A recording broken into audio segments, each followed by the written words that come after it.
The concept of the plurality of worlds originated in ancient Greece. But what many people don't know is that the founding fathers were also heavily influenced by Native American culture and their stories of beings that descended from the stars. It's becoming increasingly clear to me that the concept of life existing beyond Earth had a strong influence on the founding fathers. But I'm really curious to discover what they learned from the people who first inhabited America. It's interesting that you would have a creation story and a recognition that North America looked like that without satellites in those days. You just took the words out of my mouth. At this point of my investigation, I'm convinced that America was founded by men and women who were undoubtedly religious, but they were also tolerant of the idea that intelligent life might exist throughout the universe.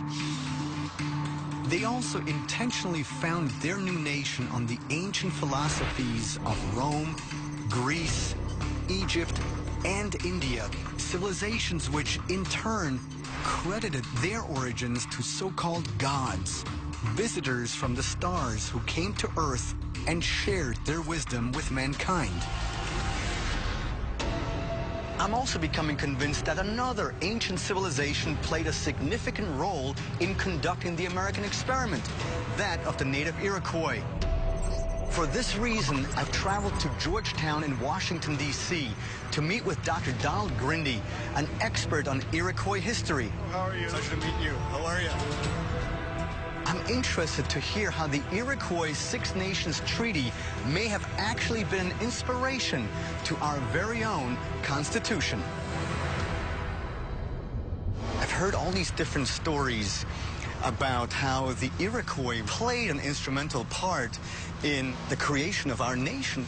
What can you tell me about the Iroquois? Well, the Iroquois are Haudenosaunee people, is what they call themselves, which means people of the Longhouse. And they are basically in New York State and southern Ontario. They're the indigenous people to those areas. What can you tell me about Chief Canassasago? Who was he and why was he so significant? Well, Canassasago was a Six Nations Iroquois chief. He spoke at a treaty that Benjamin Franklin was in attendance in 1754. And he told the American colonists that they should think about developing a confederation similar to the Iroquois Confederacy. Did this great law of peace inspire the founding fathers to found this nation on similar laws? Yes, yes. Benjamin Franklin was inspired about the Iroquois, how they govern. It is generally regarded as one of the first steps towards independence. Are there any specific concepts that you're aware of that have made it into our present-day government? Well, I mean, there's we the people, which is sovereignty or power resides in the people. Under the monarchical system, sovereignty resided in the king, who was appointed by God. And we the people is how the Iroquois Constitution starts. It's about the people. I'm excited to see how much the principles and even the structure of American government was inspired by the native Iroquois. But I'm also curious if the founding fathers were equally influenced by the Iroquois' own stories about having extraterrestrial origins. What can you tell me about Sky Woman? The Sky Woman is part of the Iroquois Haudenosaunee creation story. There's a world in the sky, and she falls down towards the earth, which is covered with water, and then a giant turtle rises up to catch her.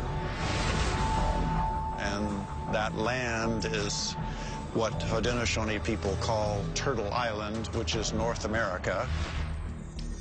If you look at a map of North America looks like a turtle. Mexico down to Panama is the tail. Florida is one back leg.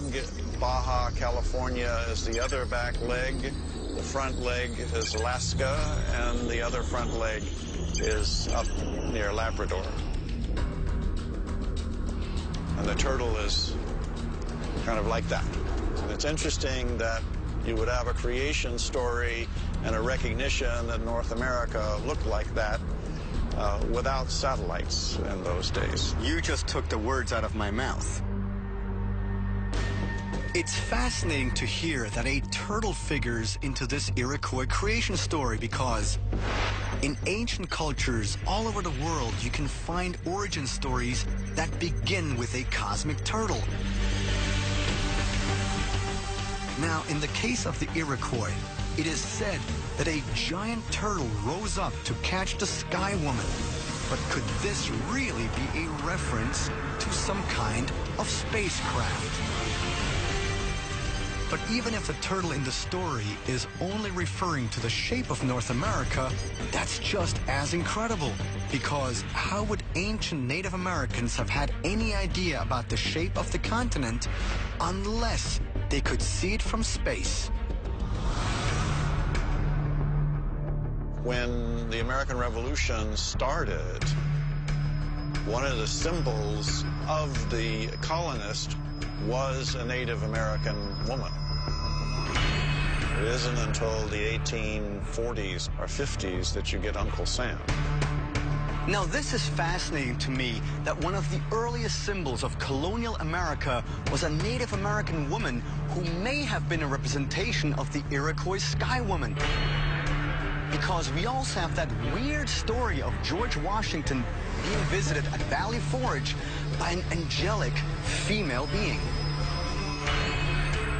In one of the various versions of the story, the Sky Woman goes on to spread soil and seed while standing on the back of a turtle. The turtle then grows and grows and becomes rich and fertile.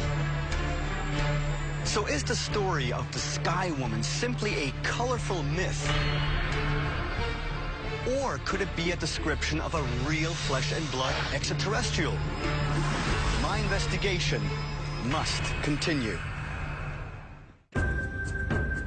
I'm fascinated to learn about the strong connections between men like Benjamin Franklin and the native Iroquois, especially as it relates to the incorporation of Iroquois philosophies and laws into the U.S. Constitution.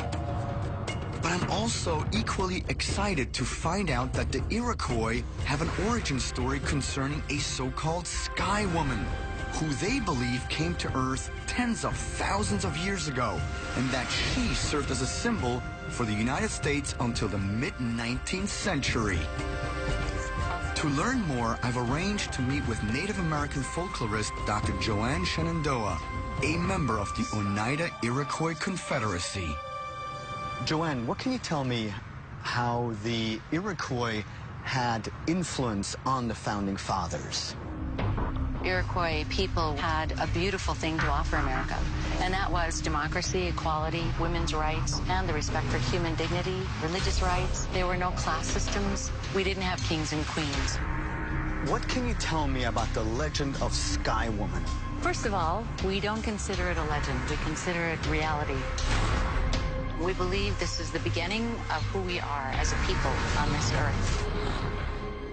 When Joanne told me that for her people, these stories of beings descending from the stars are not legend but reality, it gave me goosebumps because that is the whole point of the ancient astronaut theory. But would it be safe to say that the Iroquois greatly influenced the Declaration of Independence and perhaps even the Constitution? Most definitely. They say my ancestors 7 generations ago, Chief Shenandoah, was there on the 2nd floor when that was being signed. So, I mean, awesome. That's pretty amazing right there. There's a room full of Iroquois people there to witness this event, this great event of how people could live in freedom and democracy. So, do you think that the Iroquois creation story had influence on the Founding Fathers? Yes. And I'm not so sure that America is aware even of the fact that the Iroquois brought together the colonists and showed them a different way. I truly appreciate your time. And they Thank you very Thank much. You. Appreciate it. Thank you. If someone were to challenge and ask me if it is at all possible that the United States perhaps has some ancient astronaut origins or at least some connections, then I tell them to look no further than right here in the nation's capital, Washington, D.C. Because not only can you find entire monuments and buildings inspired by ancient civilizations, civilizations which believe that mankind's ancestors have traveled here from other worlds, but also because, as bizarre as this may sound, there is a statue that could be interpreted as an extraterrestrial right here out in the open for everyone to see. Where is this, you might ask? There, on top of the Capitol Dome, is a statue called the Spirit of Freedom, but it might just as well be called the Sky Woman. It was sculpted by Thomas Crawford and dates back to the 1860s. When you look closely, you can see that she is dressed in what appears to be the native garb of the Iroquois, and on her head is an elaborate headdress made of eagle feathers, which is ringed with stars. Perhaps we shouldn't only be thinking of America as having founding fathers, but also a founding mother. Is it possible that the Iroquois stories about a sky woman were really an attempt by early humans to describe the visitation of a female astronaut in the remote past?